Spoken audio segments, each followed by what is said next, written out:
اقرأ أخيا ورتل القرآن اصدح بصوتك اسمع الأكوان اقرأ كلام الله داوي نفوسنا لنحس في أعماقنا الإيمان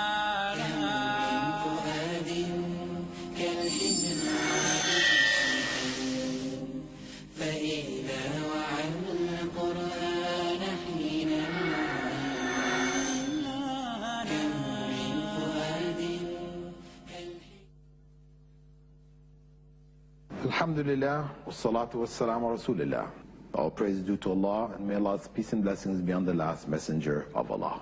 In this episode, I would like to discuss the responsibilities of the Muslim student, to understand about the role of the Muslim student, what is required of himself or herself, what are their goals, etc. This is the intent of this episode.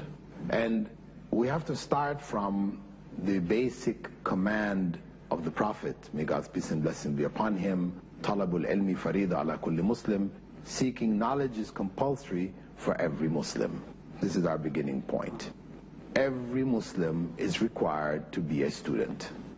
But in the educational institutions, Muslim educational institutions, that takes on a particular form or a particular format in which it functions, this idea of the student. We're all, as we said, students in one way or another, but the student in the Muslim educational institution, he or she should display certain characteristics which are unique for them. As the seeking of knowledge is called talabul ilm, from the term talab, one who is a student in Arabic is called talib. So two students in Arabic are called Taliban. So this episode really focuses on the Taliban. Who are the Taliban? Who are the two students from the Muslim perspective? Well, on one hand, a student who happens to be a Muslim, who could have been a Buddhist or a Hindu or a Sikh or an atheist or anything else, that type of student is not the type of student that the Muslim institution seeks to build. That is the student who is not conscious of his or her Islam. Islam may only be cultural traditions, cultural practices, customs, but there is nothing really coming from inside. They don't have a sense of a Muslim identity. That type of student is not what the Muslim institution seeks to build, and actually is detrimental. Presence of this kind of student, or the domination of these types of students in the Muslim institution, is definitely destructive. The type of student who we call truly the Muslim student is the one who is a Muslim who happens to be a student. He could have been a teacher, he could have been a taxi driver, he could have been a dentist or an engineer, he could have been anything else. He is a Muslim, or she is a Muslim first and foremost. This is the true Muslim student. And this is what the Muslim education institution seeks to create. So it is essential for the student to realize that seeking knowledge, being a student, in and of itself is a form of worship. It is a form of ibadah in Islam. Why? Because Prophet Muhammad, may God's peace and blessings be upon him, had said, seeking knowledge is obligatory on every Muslim, first and foremost. So whatever has been made obligatory for us by God through his messenger is a part of our worship, from that one perspective. From another perspective, Prophet Muhammad, may God's peace and blessing be upon him, also said, "Man salaka tariqan yaltamisu fihi ilman سَهَّلَ اللَّهُ لَهُ طَرِيقًا إِلَى الْجَنَّةِ. Whoever takes a path in which he or she seeks knowledge, Allah makes the path to paradise easy for them. Allah makes the path to paradise easy for them. And whatever will make that path to paradise easy is a form of worship. It has to be something which is pleasing to God. So students should understand, first and foremost, that their being a student is an act of worship. It is an act of worshiping Allah. And they have been singled out by the Prophet, may God's peace and blessing be upon him, and put on a special pedestal, one which is blessed by God. The Prophet, may God's peace and blessing be upon him, said, "Ad-dunya mal'una." This world is cursed. Mal'unun ma fiha, and whatever in it is also cursed. Illa dhikrullah, except for the remembrance of Allah. Wa ma wala, and what helps us to remember Allah. Wa aliman wa muta'allima, and the scholar, the teacher, and the student, muta'allim. The muta'allim is the talib, another term for talib. So besides them, the world is cursed. Being a student is being blessed by God in a special way. So when we seek knowledge in school, we have to keep in mind this foundational principle, that we are engaged in an act of worship. Beyond that, we have to be clear that our goals for education are goals which involve seeking knowledge for the sake of benefiting ourselves and benefiting others. Because that knowledge which is gained from the Muslim education institution should produce an individual who is beneficial to society, who plays an active role in its development, a positive role. So seeking knowledge for its benefit is something highly regarded in Islam. Prophet Muhammad ﷺ had said, "Khairun nas anfa'uhum linnas." The best of people are those who are most beneficial to others. He also said, "Khairukum man ta'allama al-Qur'an wa 'allama." The best of you are those who learn the Qur'an as a student and teach it to others. So you are benefiting others with that knowledge. Also, we have a statement from Sufyan al-Thawri, one of the great scholars of the early generation, a contemporary of Abu Hanifa, Imam Abu Hanifa and Imam Malik. He said, "As a youth, when I began to seek knowledge, my mother advised me, if you write down 10 words and your faith has not improved, check yourself." If you write down 10 words and your faith has not improved, then check yourself. Meaning that whatever knowledge we're gaining, it should ultimately improve and increase our faith. If our faith is not being increased by it, then it means that we are approaching the knowledge in the wrong way. We're not aware and conscious of our position with regards to that knowledge and how we should seek it.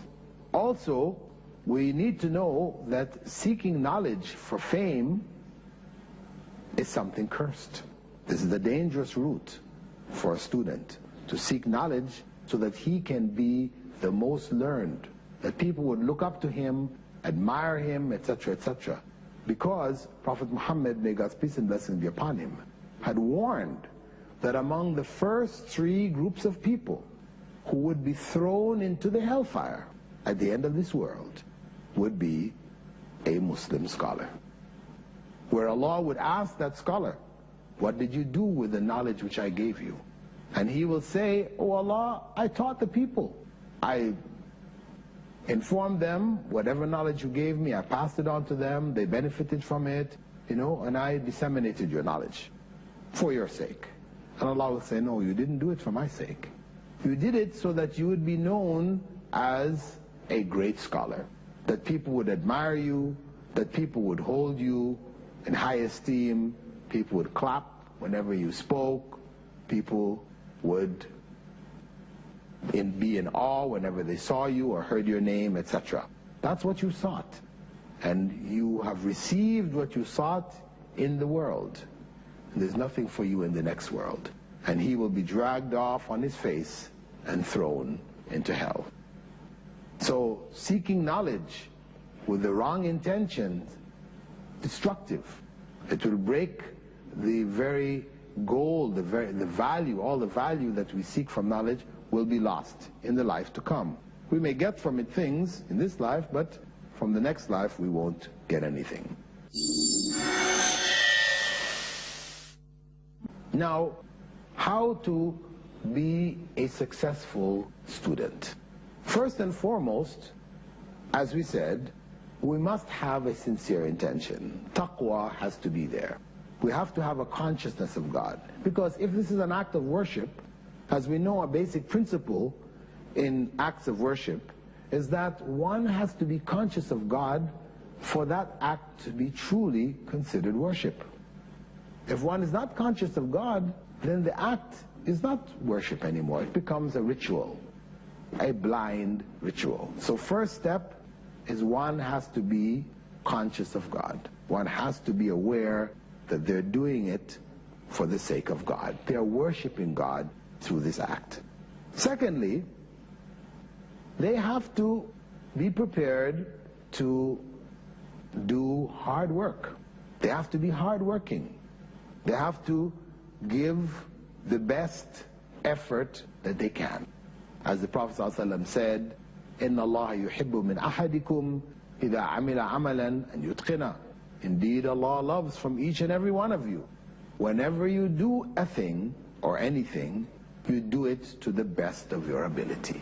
So this idea of itqan, or doing the best, excellence, is something written into seeking knowledge from the Islamic perspective. So it means that as a student, one should do one's assignments whenever they're given, study what needs to be studied, prepare oneself for the classes, prepare for your examinations, etc., with sufficient time to be able to sit the exams successfully. You shouldn't be a student who waits until the last minute. Then you run around trying to find a sheikh or maulana who will give you a dua by which you will pass your exams. This is quite common. Oftentimes when exam time comes around, I find students coming up to me in my lectures and asking me, "Sir, can you give us a dua to pass?" I ask, "Well, did you prepare yourself? Did you study?" "No, but the exam's tomorrow." What dua is going to save you? Duas don't work like that. Dua, supplications to God, are supplications to God where you ask for God's help where you deserve it. Not ask for God's help when you have made no effort yourself. So hard work is a requirement in the course of seeking knowledge. Among the requirements is keeping an open mind. One should not be a blind follower in seeking knowledge. One's mind should be open. Of course, on one hand, there's respect of the teacher, and we're going to come to that. But on the other hand, we have to beware of blindly following. It is very important that we don't blindly follow our teachers. We keep an open mind. Teacher teaches us something, another teacher may teach us something else. And we have to be prepared to investigate which one in fact is correct. The books that we read, information that's in it, we don't just blindly accept it. We have to look at the evidences and approach knowledge with a critical perspective. Of course, there's some sources of knowledge like statements of Allah subhanahu wa ta'ala, statements of the Prophet sallallahu alaihi wasallam, which are absolute. They're the truth. We don't have to have doubt about it. But even a verse from the Quran or a statement of the Prophet, may God's peace and blessing be upon him, which is authentic, can be used outside of its context. Taken out of this context in which it was said and put into another context, it could change the meaning altogether. And that's why even when we're presented with facts which are undoubtable, we still have to have an open mind to be able to understand the context in which these facts are passed on to us. Or this is fourthly, we have to seek knowledge honestly. We have to have honesty in our seeking of knowledge. Honesty, truthfulness, this is something which Islam demands. Prophet ﷺ had said, a person will continue to be truthful until Allah writes him among the truthful. And that truthfulness will be a means for him or her to enter paradise. Truthfulness is something praiseworthy. Prophet Muhammad ﷺ was known as Al-Amin, the trustworthy one. He was truthful in whatever he said, because that's what being trustworthy means. You give a trust, you say, I'm going to do so and so, you're going to do it. Somebody gives you something to look after, you promise to look after it, you do, keep your promise. This trustworthiness is an important characteristic of the Muslim student. So, as a Muslim student, you don't cheat. You don't cheat in exams, with your homework, etc. This may be common amongst students who happen to be Muslims, or students in general, because the goals of education are no longer the holistic goals of the past. They're goals which are linked with industry and the functioning of society, in the sense that each person is being geared to fill a particular niche in the society. You fit in that niche and you serve the society accordingly. So it is materialistic. It earns you a certain amount of money, which allows you to buy a house, have a car, get a wife, have kids, etc. So these are your goals. Your goals are not beyond these. So an educational system which focuses on such goals then produces students who are willing to do anything to achieve these goals, by any means necessary. So if I need an A to get into college to be able to get my degree, to earn and get my home and car, etc., then if it means I need to cheat to get there, I'm going to cheat. But the Prophet ﷺ said, Man ghashana falaysa minna. Whoever deceives us, cheats us, is not a true follower of mine, not a true Muslim. So as a student, one must be honest and truthful. That is an essential component of the Muslim student. Lastly, some people might consider it firstly, there should be a respect for one's teachers. As the Prophet ﷺ had said, whoever doesn't respect our elders, have mercy on our children, and recognize the rights of our scholars is not of us. Whoever does not respect our elders, the older people in society, must be respected. Our parents, uncles, grandfathers, aunts, etc. That is necessary to keep the society together. That elder generation looked after us when we were unable to look after ourselves. If when we grew up we don't respect them, then this is the breakup of the society. So respect to elders is an essential principle.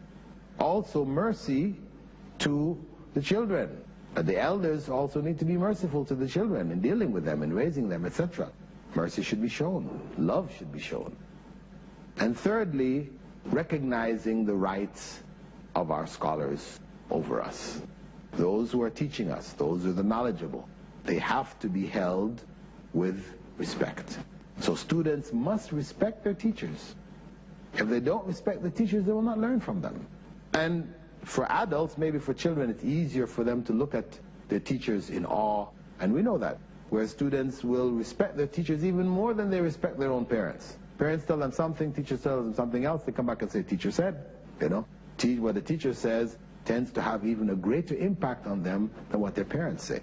Because, to a large degree, students spend more time with their teachers than they do with their parents. So it's not surprising in that sense.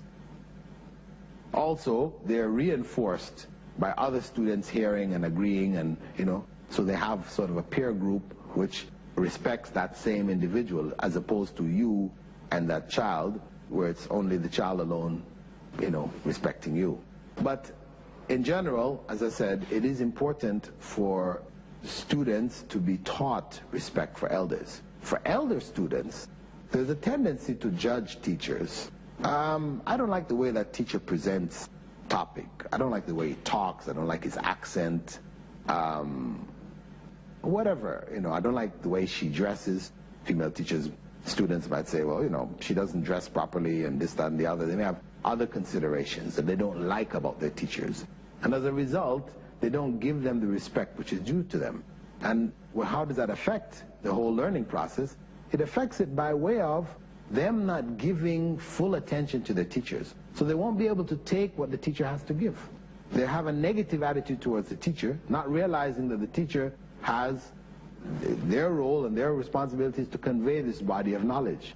That if we don't have respect for them, we cannot gain that knowledge. So respect for teachers is extremely important. The last point to close off our session is to remember the responsibility or the mission of the Muslim student. It may be put in 4 points. The first is to use the knowledge in a way pleasing to Allah. We said that seeking knowledge is knowledge for the benefit, not just for the seeking. We take it because it's useful, we try to apply it. So using that knowledge, but applying it in a way which is pleasing to Allah. That's the way which ensures that the knowledge gained is worship. Something counted on a scale of good deeds on the day of judgment. Secondly, mission or responsibility of the knowledge is to benefit oneself in legitimate business, that one use it for their own livelihood, to look after oneself, to get the basic necessities of life, etc. This is one of the goals. And I'm saying we shouldn't lose sight of that. We turn it so much into worship that the need to look after our own families, etc. is missing. Thirdly, we have to look at it from a perspective of benefiting society. So there should be some voluntary aspect to the knowledge we're gaining, that we give it back to the society in a voluntary way. We're not paid for it. So we're a doctor, we take certain time out each week to treat those who are needy, who cannot afford it. We're a teacher, same thing. We teach in the society some people who can't afford it. So we get away from the pure materialistic approach where anytime we give up any of this knowledge, we use it or whatever, we have to get some return in this world for it. Money. No. We have to have that sense of generosity, sharing, concern, care, recognizing that whatever we have is ultimately from God. And whatever people don't have, this is ultimately from God too. And it's a test for us whether we will share what we have with others. And lastly, the responsibility of the Muslim student is, as we said in the beginning, to share that knowledge with others. What we learn, we pass on. So a student is ultimately on the way to being a teacher. And in the whole process of his learning, he should be involved in passing it on. As scholars of the past had said, that the life of knowledge is in the teaching. The life of knowledge is in the teaching. It keeps the knowledge alive. And with that thought, we'll close this episode, thanking you for being with us. Assalamu alaikum wa rahmatullahi wa barakatuh. اقرأ أخيا ورتل القرآن اصبح بصوتك اسمع الأكوان اقرأ كلام الله داوي نفوسنا لنحس في أعماقنا الإيمان